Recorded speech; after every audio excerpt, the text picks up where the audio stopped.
بسم اللہ الرحمن الرحیم۔ آج تیسرے پارے کا خلاصہ عرض کیا جا رہا ہے۔ تیسرے پارے کا نام تلک الرسل ہے۔ اس پارے کے اندر پہلے آدھے پارے میں سورہ بقرہ کا بقیہ حصہ ہے اور دوسرے آدھے پارے میں سورہ آل عمران کی ابتدا ہے۔ سورۃ البقرہ میں شریعت کے احکام کے ساتھ ساتھ نبوت اور رسالت کا موضوع بھی بیان ہوا۔ دوسرے پارے کے آخر میں ہم پڑھ چکے ہیں، اللہ تعالیٰ نے پچھلی قوموں کے واقعات حضور اکرم صلی اللہ علیہ وسلم کی زبانی بیان کروا کے فرمایا تلک آیات اللہ نتلوها علیک بالحق وانک لمن المرسلین۔ یہ پچھلی قوموں کے واقعات بتلانا یہ اس بات کی دلیل ہے کہ محمد الرسول اللہ صلی اللہ علیہ وسلم یہ اللہ کے رسولوں میں سے۔ خود رب کریم نے نبی کریم صلی اللہ علیہ وسلم کی رسالت کی گواہی دی۔ تیسرے پارے کے آغاز میں ان خصوصیات کا ذکر ہے جو بعض انبیاء کرام علیہم السلام کو عطا کی گئی۔ تلک الرسل فضلنا بعضهم علی بعض، بعض رسولوں کو بعض پر فضیلت حاصل ہے، جس کو شریعت کی اصطلاح میں تفضیل کہا جاتا ہے۔ تفضیل ہے، تفریق نہیں ہے۔ مسلمان تمام انبیاء کرام کو مانتے ہیں کہ وہ اللہ کے سچے رسول تھے، سچے پیغمبر تھے، اور جو کچھ لائے تھے وہ اللہ کی طرف سے برحق تھا اور وہ خود بھی برحق تھے۔ لیکن اصول یہ تھا کہ ایک نبی آتا، وہ چلا جاتا، اس کی جگہ دوسرا نبی آ جاتا، پھر تیسرا نبی آ جاتا، بعض کو وہی کتاب ملتی، بعض کو نئی کتاب ملتی، بعض کو وہی شریعت ملتی، کچھ احکام بدل جاتے۔ لیکن محمد الرسول اللہ صلی اللہ علیہ وسلم چونکہ آخری نبی ہیں، خاتم النبیین ہیں، قیامت تک انہی کی شریعت چلے گی، انہی کی کتاب چلے گی، انہی کی نبوت چلے گی۔ اس لیے محمد الرسول اللہ صلی اللہ علیہ وسلم سید الانبیاء بھی ہیں، امام الانبیاء بھی ہیں۔ لیکن بعض انبیاء کرام کو اللہ نے جو خصوصیات عطا فرمائیں، ان میں سے جو ایک کو خصوصیت نصیب ہوئی دوسری کو نہیں ہوئی۔ فرمایا منہم من کلم اللہ، ان میں سے کچھ ایسے ہیں جو اللہ سے کلام کرتے ہیں، جیسے حضرت موسیٰ علیہ السلام۔ ورفع بعضهم درجات، حضرت عیسیٰ علیہ السلام اللہ کے حکم سے مردے زندہ کر دیا کرتے تھے۔ بہرحال بہت سارے انبیاء کرام کو اللہ تعالیٰ نے خصوصیات سے نوازا تھا۔ کسی کو سیادت اور قیادت عطا ہوئی، کسی کو بلا واسطہ اللہ سے ہم کلامی کا شرف عطا کیا گیا، کسی کی تائید واضح معجزات سے کی گئی۔ اسی طرح تمام انبیاء علیہم السلام علو مرتبہ کے باوجود فضل و شرف میں ایک جیسے نہیں تھے، بلکہ بعض کو بعض پر فضیلت حاصل تھی۔ یہ تیسرے پارے کی ابتدا ہمیں بتاتی ہے۔ جس طرح بعض انبیاء کو دوسرے بعض انبیاء پر فضیلت حاصل ہے، اسی طرح ان کی امتوں کو بھی ایک دوسرے پر فضیلت حاصل ہے۔ سب سے خاص امت، خیر امت محمد الرسول اللہ صلی اللہ علیہ وسلم کی امت ہے، جس کو امت محمدیہ کہا جاتا ہے۔ پھر امت محمدیہ میں بھی دو طبقے کیے جا سکتے ہیں، ایک امت اجابت اور ایک امت دعوت۔ امت اجابت ہم ہیں، قبول ہوئے پڑے ہیں۔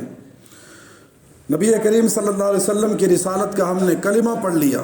امت دعوت وہ کافر ہیں جنہوں نے ابھی تک نبی کریم صلی اللہ علیہ وسلم کا کلمہ نہیں پڑھا، وہ پڑھ لیں گے، وہ بھی امت اجابت میں شامل ہو جائیں گے۔ بہت ساری خصوصیات اور امتیازات کی بنا پر ہمارے آقا حضرت محمد صلی اللہ علیہ وسلم کو تمام انبیاء علیہ السلام پر فضیلت حاصل ہے۔ امام الانبیاء کا لقب مسجد اقصیٰ کے اندر حضور صلی اللہ علیہ وسلم کو ملا۔ پھر انبیاء علیہ السلام کے فضائل اور فرق مراتب کو بیان کرتے ہوئے یہ صورت ہمارے سامنے اس آیت کو پیش کرتی ہے جو کتاب اللہ کی افضل ترین آیت ہے۔ قرآن مجید کی سب سے افضل ترین آیت آیت الکرسی ہے، جو 50 کلمات اور 10 جملوں پر مشتمل ہے۔ اس میں 17 مرتبہ اللہ تعالیٰ کا ذکر آیا ہے، کہیں صراحتاً اور کہیں اشارتاً۔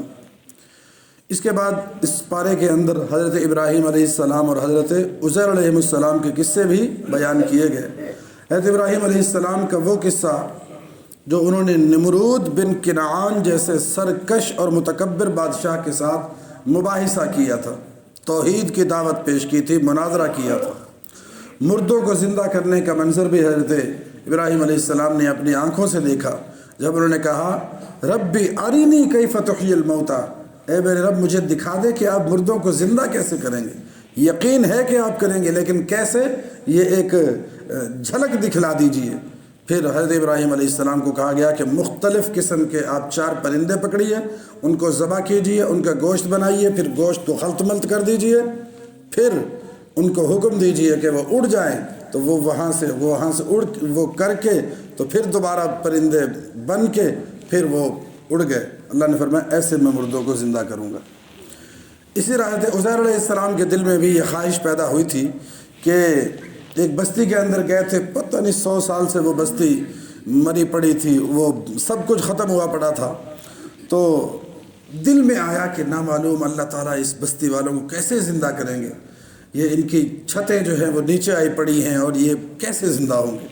چنانچہ اللہ نے خود انہی کے اوپر 100 سال کے لیے موت مسلط کر دی گئی اور پھر انہیں زندہ کر دیا گیا، کھانا ابھی تک گرم تھا۔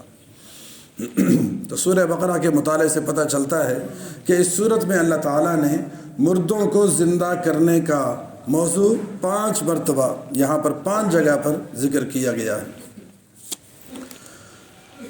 اس کے بعد اس صورت میں اس پارے کے اندر سورہ بقرہ کے اندر جو اہم مضمون بیان ہوا وہ ہے انفاق فی سبیل اللہ، اللہ کے راستے میں مال خرچ کرنا۔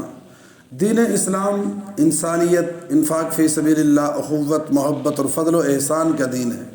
انسانی فلاح و بہبود کا کوئی پہلو ایسا نہیں جس کی قرآن مجید نے دعوت نہ دی ہو، اور نیکی کا کوئی ایسا کام نہیں جس کی اسلام نے ترغیب نہ دی ہو۔ سورہ بقرہ میں انداز بدل بدل کر اللہ تعالیٰ نے انفاق فی سبیل اللہ کی فضیلت بھی بیان کی اور اس کے آداب بھی بیان کیے۔ وَيَسْأَلُونَكَ مَاذَا يُنْفِقُونَ قُلِ الْعَفْوَ كَذَلِكَ يُبَيِّنُ اللَّهُ لَكُمُ الْآيَاتِ لَعَلَّكُمْ تَتَفَكَّرُونَ فِي الدُّنْيَا وَالْآخِرَةِ۔ سب سے پہلے اللہ کی راہ میں خرچ کرنے والوں اور اخلاص کی بنا پر انہیں حاصل ہونے والے ثواب کو اس کاشتکار کے ساتھ، اس کسان کے ساتھ تشبیہ دی گئی جو زمین میں ایک دانہ بوتا ہے اور اس ایک دانے سے 7 بالیاں اگتی ہیں اور پھر ایک ایک بالی میں 100 دانے ہوتے ہیں۔ یوں کسان زمین کو ایک دانہ دے کر اس سے سینکڑوں دانے واپس لے لیتا ہے۔ یہی حال اس شخص کا ہے جو اللہ کی رضا کے لیے 1 روپیہ خرچ کر کے سینکڑوں نہیں، ہزاروں نہیں، بلکہ لاکھوں نیکیاں حاصل کر لیتا ہے۔ 261 نمبر یہ آیت ہمیں بتلاتی ہے مثل الذین ینفقون اموالہم فی سبیل اللہ، اور فی سبیل اللہ کا لفظ قرآن و حدیث میں، شریعت میں جہاں بھی آیا ہے اس سے مراد جہاد فی سبیل اللہ ہے، قتال فی سبیل اللہ ہے۔ اللہ کے راستے میں مال خرچ کرنا، اللہ کا راستہ سب سے اعلیٰ درجہ فی سبیل اللہ کا وہ جہاد ہے۔ جہاد پر مال خرچ کرنا، مجاہدین پر مال خرچ کرنا، یہ اللہ تعالیٰ کو بڑا پسند ہے۔ یہاں پھر 700 نہیں 7 لاکھ گنا اللہ تبارک و تعالیٰ بڑھا دیتے ہیں۔ واللہ یضاعف لمن یشاء، اللہ پھر جس کے اخلاص جتنا دیکھیں گے اس کے اندر اتنا ہی اضافہ اجر و ثواب کا فرماتے جائیں گے۔ اس کے بعد سورہ بقرہ کے بقیہ حصے میں ربا کی حرمت بیان کی گئی، سود کی حرمت بیان کی گئی، پھر سود خور کو اس آدمی کے ساتھ تشبیہ دی گئی یتخبطہ الشیطان من المس، جو جنات اور شیاطین کے اثرات کی وجہ سے خبتی ہو جاتا ہے، دیوانہ ہو جاتا ہے۔ سود خور کا دنیا میں بھی پاگلوں جیسا حال ہو جاتا ہے، اور قیامت کے دن قبر سے بھی وہ یوں ہی کھڑا ہوگا، خبتی ہوگا۔ سود پر وعیدیں سنائی گئیں، اللہ اکبر کبیرہ۔